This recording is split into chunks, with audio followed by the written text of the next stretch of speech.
மேல் துண்டை ஏந்தி பிடி, உன் புள்ளைய தரேன்னு சங்கிலி பூதத்தார் சொன்னதும் புள்ள கிடைக்க போற சந்தோஷத்துல கதவுக்கு பக்கத்துல வந்து நின்னு தன்னோட மேல் துண்டை எடுத்து ஏந்தி பிடிச்சபடி ஆவலோட நிக்கிறான் நம்பி. தான் சொல்ல கேட்காம தன்னையே எதுக்க துணிஞ்ச நம்பிய பழிவாங்க பாலோட பழத்தை போட்டு பஞ்சாமிரதமா நம்பி பிசைஞ்சு தான் பிள்ளைக்கு கொடுத்த மாதிரி தன்னை மறந்து தூங்கிக்கிட்டு இருந்த நம்பியோட புள்ளைய கை வேற கால் வேற தலைவேறைய பிச்சு ரத்தமும் சதையுமே பிசைஞ்சு கதவோட சாவி துவார வழிய வீசி எறிகிறாரு சங்கிலி பூதத்தாரு. தவமா தவம் இருந்து பெத்த பிள்ளை உரு குலைஞ்சு ரத்தமும் சதையும் கலந்த பிண்டமா வந்து விழுந்ததை பார்த்த நம்பிக்கை ரத்தம் எல்லாம் உறைஞ்சு போது, ஐயோ குண்டல வாசகா, தவமா தவம் இருந்து பெத்தேனே ஒன்ன, பாலும் பழமும் தயிரும் பிசைஞ்சு கொடுத்த ஒன்ன ரத்தமும் சதையுமா என்ன பார்க்க வச்சுட்டானே, ரத்த வெறி எடுத்த பூதமே, பச்சை புள்ளைன்னு பார்க்காம பிச்சரிஞ்ச ஒன்ன, பொழுது விடுகிறதுக்குள்ள மந்திர மை வச்சு மருந்து புகை போட்டு ஒன்ன பிடிச்சு கட்டி பாதாளத்துல வச்சு அடைச்சு அடிமையாக்கி உன்னை கொல்லாம கொல்றேன் பாருன்னு நம்பி பிள்ளை இழந்த கோபத்துல மறுபடியும் சபதம் போடுறான். என்ன கட்டி போடு வித்தையெல்லாம் தெரியும்ன்ற மிதப்புல என்கிட்ட சவால் விடுறியா?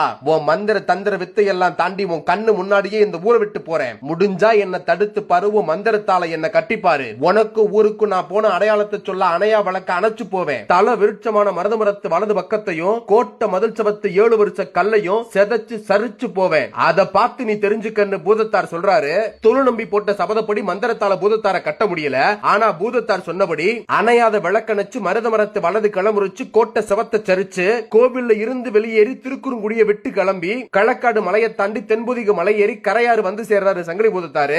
அங்க குடிகொண்டு அருள் கொடுக்கும் சொரிமுத்து ஐயனாரையும் சுயம்பு அவதாரமான மகாலிங்க சுவாமியான மூலவரையும் பார்த்த உடனேயே கைலாயத்தை விட்டு கிளம்பும் போது சிவபெருமான் சொன்ன வார்த்தை ஞாபகத்துக்கு வருது.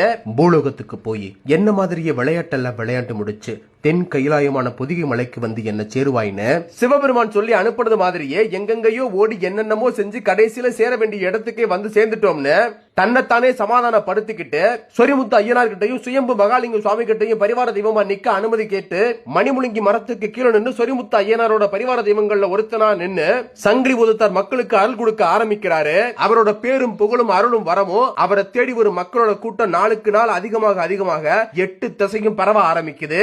அவர் காவல் சொரிமுத்து ஐயனார் கோவிலையும் ஆரம்பிக்குது.